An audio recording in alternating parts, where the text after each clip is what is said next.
할렐루야. 우리 살아계신 주님을 찬양합니다. 시간이 조금 짧기 때문에 서로는 생략하고 바로 본론으로 들어가겠습니다.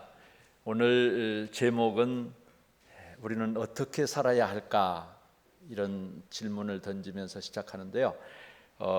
창세기 4장 16절부터 사실은 읽어야 되는데 본문을 조금 읽었어요. 제일 재미없는 부분이 족보 이야기거든요. 누구는 누구를 낳고 자녀를 낳고 살다가 죽었더라, 또 누구는 누구를 낳고 자녀를 낳고 살다 죽었더라. 그 이야기가 마태복음 표면에 나오는데 창세기에도 역시 나와요. 4장 16절부터 무슨 내용이 나오냐면 가인, 그 아벨을 죽인 사람이 있어요. 가인의 족보가 나와요.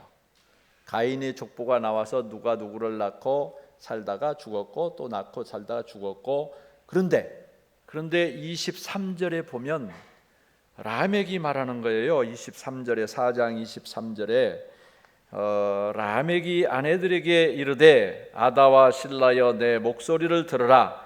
라멕의 아내들이여 내 말을 들으라. 나의 상처로 말미암아 내가 사람을 죽였고 나의 상함으로 말미암아 소년을 죽였도다.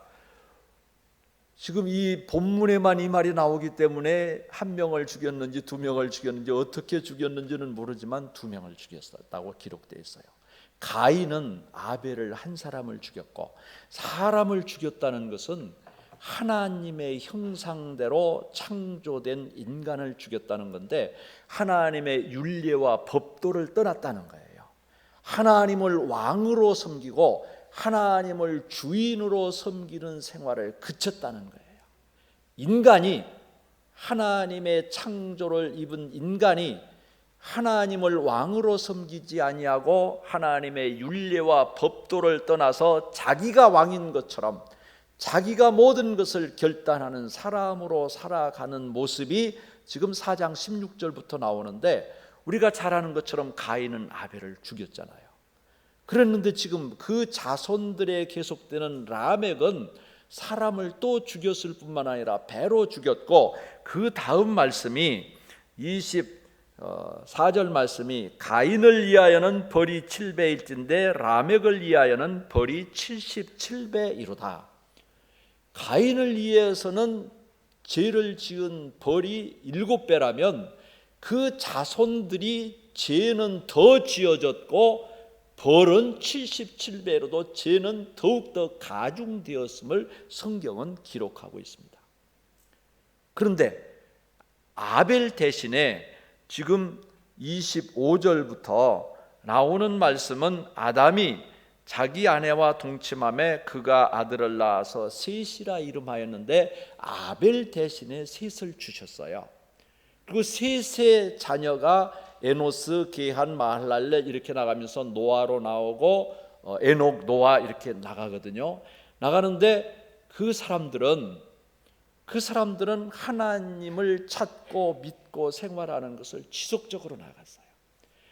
그 가인만 있는 시대에, 즉 하나님의 율례와 법도를 떠나고 하나님을 섬기지 아니하고 하나님의 이름도 부르지 않는 사람들만 있는 세상에서 셋은 아들을 낳았는데 에노스라 나왔고, 에노스는 그때의 많은 사람들에게 이렇게 살아서는 안 됩니다.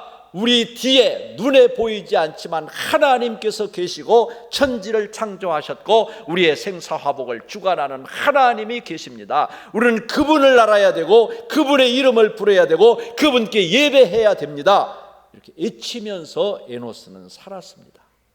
그러니까 성경은 지금 그 말씀 가운데 마지막 절에 셋도 아들을 낳고 그의 이름을 에노스라 하였으며 그때의 사람들이 비로소 여호와의 이름을 불렀더라.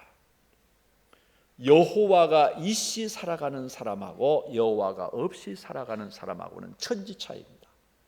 죄는 더 지어가고 벌은 더 커져가는데 지금 셋은 에노스 그 자손이 여호와를 찾게 하고 여호와를 이름을 부르게 하는 내용이 성경에 기록되어 있어요.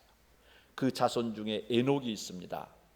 에녹은 하나님과 동행하는 사람이었어요. 족장으로 바쁘게 살아갔지만 하나님과 동행하면서 죽음을 맛보지 아니하고 하늘로 올라가신 분이 에녹입니다. 그 자손 중에 노아가 나와요.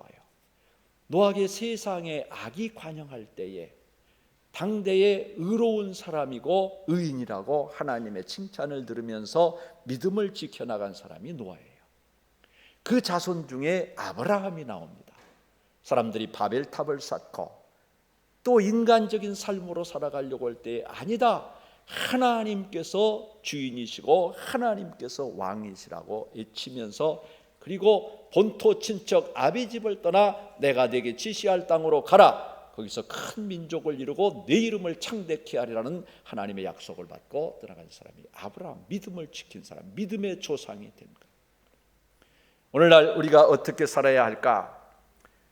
족보, 가문, 우리의 믿음의 가문을 이루어가야 되는데 하나님의 윤리와 법도를 떠나서 세상적인 죄를 지으면서 살아가는 족보와 가문이 있고, 지속적으로 믿음을 지켜나가며 눈에 보이지 아니하는 하나님이지만 하나님의 이름을 부르고 하나님의 뜻을 찾고 윤례와 법도를 지키며 그 하나님을 예배하는 족보와 가문이 있고, 또 그 중에는 노아처럼 믿음을 지켜나가지만 그 자녀 중에 셈과 함과 야벳이 있어요. 그 함의 자녀들은 물론 하나님의 좀 잘못된 저주를 받은 것도 있지만 그들은 신할 평야를 지나면서 하나님에 대해서 믿음도 신앙도 약하여지고 바벨탑을 쌓게 되는 족속들로 바뀌어져 가는 거예요. 그러니까 중간에 잘 가다가 믿음을 저버리는 가문이 있다. 그래서 이러한 세 가문이 성경에 기록되어 있는데 우리는 어떻게 살아야 하느냐? 그 질문을 한번 해보는 거죠. 나만 잘 살고 나만 믿는 것이 아니라 이제는 내 자녀들과 이웃들과 모든 사람들이 함께 믿음 생활하지 않으면 우리들도 이방 문화 속에 가고 불신 문화 속에 가고 힌두 문화 속에 가고 이슬람 문화 속에 가면 우리의 신앙도 깨트려질 수밖에 없다는 문제 앞에 있게 되는 것입니다. 그래서 우리가 어떻게 살아야 하느냐, 그 질문을 오늘 하는 거예요. 선한 족보를 이루어가기 위해서. 여러분 열왕기서에 보면 이런 내용이 반복돼서 나와요. 그 이름은 빼겠습니다. 누구의 남은 사적과 행한 모든 일은 이스라엘 왕 역대 지략에 기록되지 아니하였느냐. 그리고 누구가 여호와 보시기에 악을 행하되 그가 이스라엘에게 범하게 한 그 죄 중에 행하였더라. 이스라엘 왕의 역사예요. 이스라엘 왕의 역사는 그가 무슨 일을 하였고 왕의 역대 지략에 기록되어 있어요. 그가 뭐 도로를 건설했고 건축을 했고 도시를 건설했고 그 역대 지략에 기록되어 있지만 그것이 중요한 것이 아니라 여호와 보시기에 악을 행하였느냐 선을 행하였느냐가 성경에서 가르쳐 줍니다. 여호와 보시기에 악을 행한 왕은 그가 아무리 훌륭한 일을 했더라도 그는 악한 가문이고 악한 일을 한 겁니다.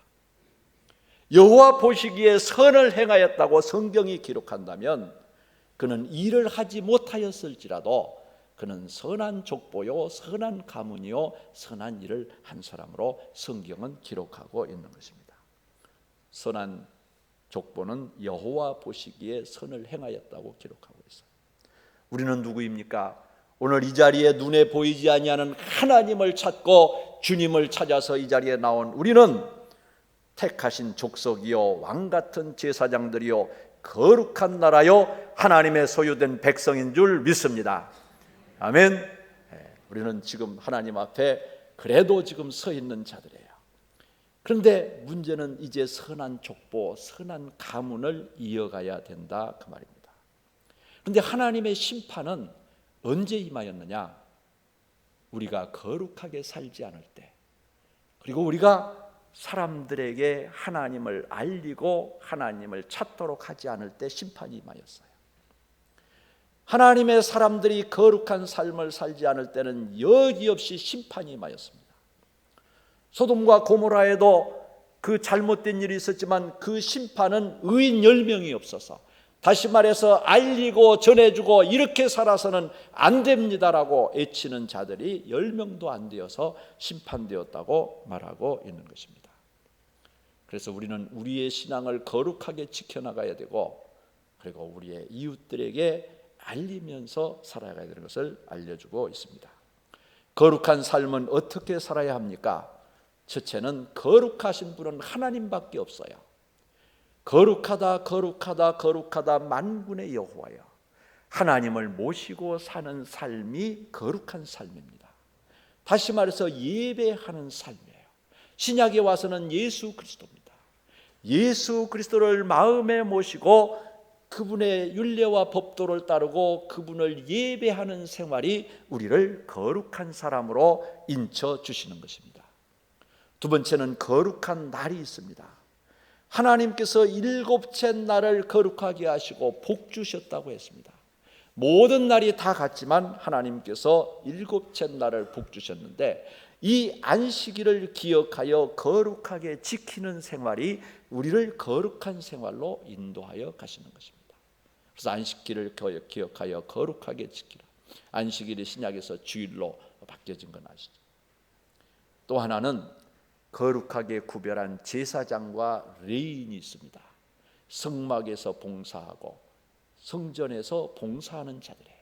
제사를 드리고 성막에서 봉사. 우리가 거룩한 생활이 따로 있는 것이 아니라 하나님의 성전에서 섬기고 봉사하고 재직으로 교사로 성가대로 다른 내용으로 이렇게 봉사하는 생활이 우리를 거룩한 생활로 만들어 주시는 줄 믿습니다. 이 거룩한 생활을 우리가 유지해요. 두 번째는 우리가 이웃에게, 이웃이 타락하고 이웃이 불신하면 나도 그 영향을 받아서 불신 사회 속으로 하나님을 잊는 사회로 갈 수밖에 없는 문화와 거기에 적응하기 때문에 우리들이 이웃에 복음을 전하면서 살아야 돼요. 그런데 가장 중요한 것은 자녀들에게 복음을 전하는 거예요. 네, 자녀들에게. 셋, 에노스, 에녹, 노아에게, 아브라함에게, 아브라함은 이삭과 야곱에게 계속하여 믿음이 전승되었습니다. 자녀들에게 계속하여 믿음을 전했어요. 잠언서 31장 2절에는 이런 말씀 나와요. 내 아들아 내가 무엇을 말하랴? 내 태에서 난 아들아 내가 무엇을 말하랴? 서원대로 얻은 아들아 내가 무엇을 말하랴? 어머님에게, 부모님에게 가장 귀중한 것은 자녀일 겁니다. 내 태에서 난 아들, 내 서원대로 얻은 아들, 그 아들에게 가장 귀한 것을 주고 싶은 것이 부모의 마음이잖아요. 무엇을 줍니까? 복음이잖아요. 복음. 가장 귀한 복음을 자녀에게 주면서 살아가야 될 것을 가르쳐주죠. 우리가 열왕기 역대기서를 읽다 보면 이런 말이 계속 반복돼요. 그가 왕이 된 때의 나이가 몇 세라? 예루살렘에서 몇 년간 다스리니라. 그의 어머니의 이름은 누구누구요? 어디 사람이더라? 열왕기서하고 역대기서는 계속 반복돼서 나와요. 그가 몇 살 때 왕이 되었고 어디에서 이스라엘 예루살렘에서 다스렸고, 근데 거기에 어머니의 이름은 누구였고 어머니는 어디 사람이더라. 어머니의 교육이 왕의 인간됨에 얼마나 큰 영향을 주고 그 교육을 바르게 받아야 하는지를 성경은 지금 간접적으로 가르쳐주고 있습니다. 왕이 되었지만 몇 년간 예루살렘에서 다스렸지만 그 사람이 어떤 사람인지는 그 어머니가 이름이 누구이고 어디 사람인 것을 성경은 기록해 놓고 있는 것입니다. 부모의 교육이 자녀들에게 대단히 중요한 겁니다.